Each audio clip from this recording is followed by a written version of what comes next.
There are 7 key drivers of the future, 7 mega trends which are going to shape our lives in the coming years and coming decades.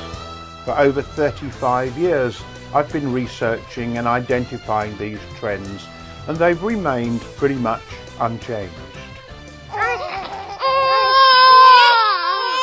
In the last 2 centuries, world population growth has become exponential.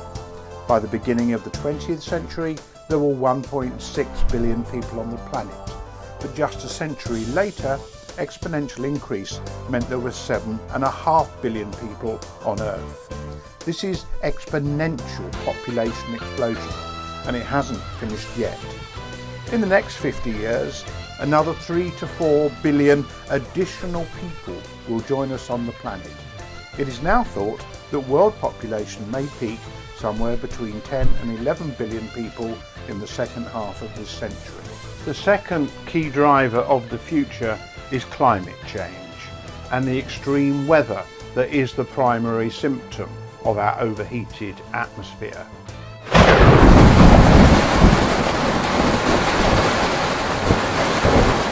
Climate change is still the greatest single long-term problem facing the world. Governments are beginning to take action to reduce greenhouse gas emissions, and some progress has been made in increasing corporate responsibility and public awareness of the problem. But we are entering a critical period. Soon after the Paris Accord on climate change was ratified by most of the world's major governments, the US elected Donald Trump as president, whose declared aim is to withdraw from the accord. If the US does withdraw, it is uncertain whether the Paris Accord can survive.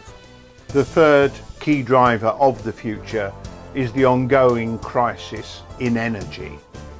Because of population growth and because of climate change, we have to manage the transition from using dirty fossil fuels to using clean and renewable forms of energy. This isn't going to be a quick or easy or cheap process. Today, world energy policy is in flux. Governments regard energy security as second only to national security in terms of importance, and they are scrambling to find replacement sources for the energy that has long been produced from fossil fuel sources. Thankfully, technology is providing some answers. Economical and long-lasting battery storage is just arriving, which means that the intermittent nature of solar and wind power can be smoothed out and transformed into constant sources of supply. The fourth key driver of the future is globalization, and this is the trend out of all the trends I identify that has changed the most recently. Modern globalization, underway since the early 1990s, has dramatically increased global wealth. Almost 1 billion people have been lifted out of poverty thanks to information-led globalization. But globalization has also caused problems. There's a backlash against free trade and the free movement of people that inevitably comes with connecting the world and opening it up to trade. Populist and nationalist politicians are seeking to exploit this resentment and to peddle protectionist, nationalist and anti-globalization policies. But protectionism and anti-globalization are not practical policies for the long term. The world is increasingly connected, and globalization and tech development are not going to stop.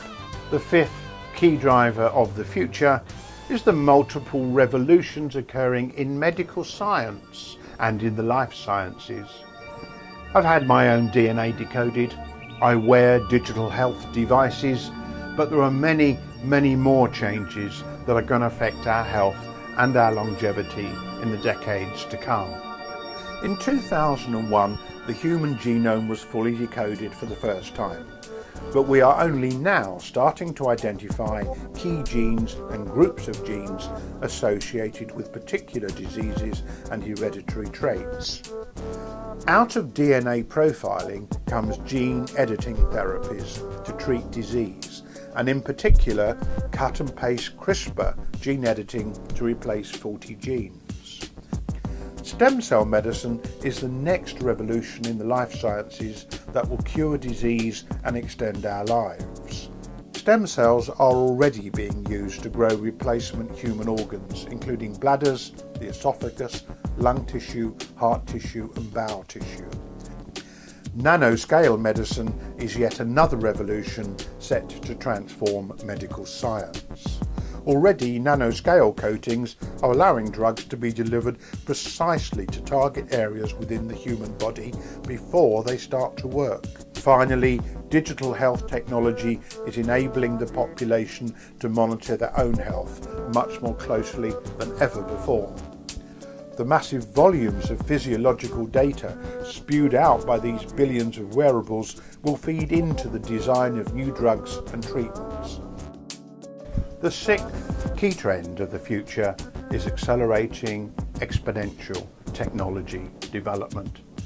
And this trend is the joker in the pack, the wild card amongst all the other trends I've identified. And the reason that it is a wild card is anything can come out of technology development. It could be fusion power, it could be CO2 scrubbing from the atmosphere, or a cure for all cancers. We simply don't know.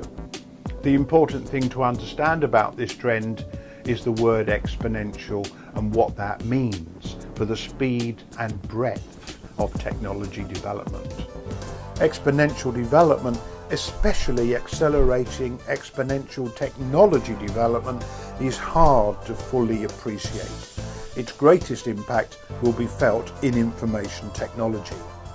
For 2 decades, I've been talking about intelligent, voice-controlled software assistants that will manage many details of our lives. They have just started to arrive. Amazon's Alexa, Apple's Siri, Microsoft's Cortana are all early versions of these software assistants or chatbots. And we're just witnessing the arrival of the robots. But the arrival of robots is merely an overture to the arrival of powerful artificial intelligence systems. Already AI is disrupting banking, legal services and medicine. In the next decade, AI will become essential in business, and by 2025, every major corporation will be deploying AI widely to maintain competitive advantage. The seventh key driver of the future is the world's poorest people. The 2.5 billion people who are playing no role in globalization and development. And the reason they are a trend, the reason they are important, is simply that if we do not reach out our arms over the next 20, 30 or 40 years to embrace this group, to bring them into global development, they'll come and get us. They'll become terrorists. There will be wars. We cannot exclude the world's poorest people. They are a vital trend.